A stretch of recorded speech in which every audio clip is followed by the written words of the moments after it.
Je voudrais profiter de cette occasion pour souligner surtout l'importance des consultations qui nous réunissent aujourd'hui pour le lancement de ce processus qui doit être la première étape d'une série de consultations et de rencontres à la fois entre la Confédération AES et la CEDEAO pour nous permettre de finaliser toutes les modalités du retrait de nos pays, mais aussi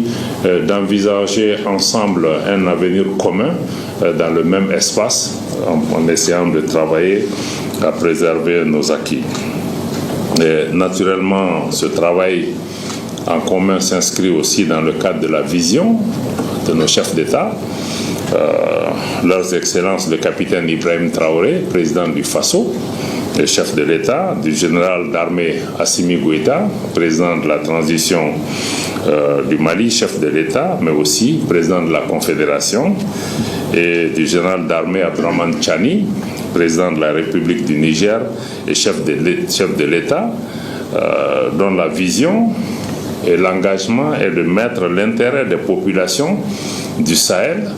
et l'intérêt plus global des populations de l'Afrique de l'Ouest au centre de leur action.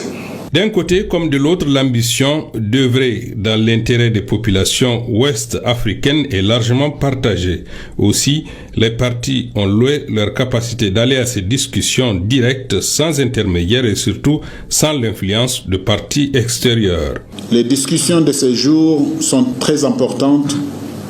pour la région de l'Afrique de l'Ouest, car pour la première fois, nous nous retrouvons officiellement autour d'une table pour nous parler.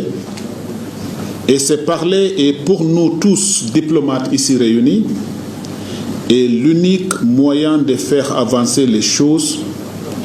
et de trouver des exquises, des solutions à tout ce qui nous sépare. C'est ainsi la traduction concrète de la volonté de nos leaders, nos chefs d'État surtout,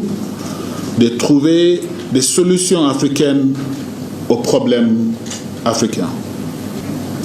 Mais ces discussions sont encore plus importantes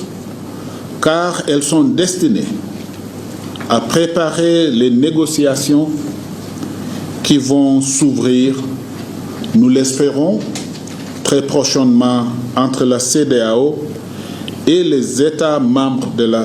AES. Les présents travaux devraient être sanctionnés par un point de presse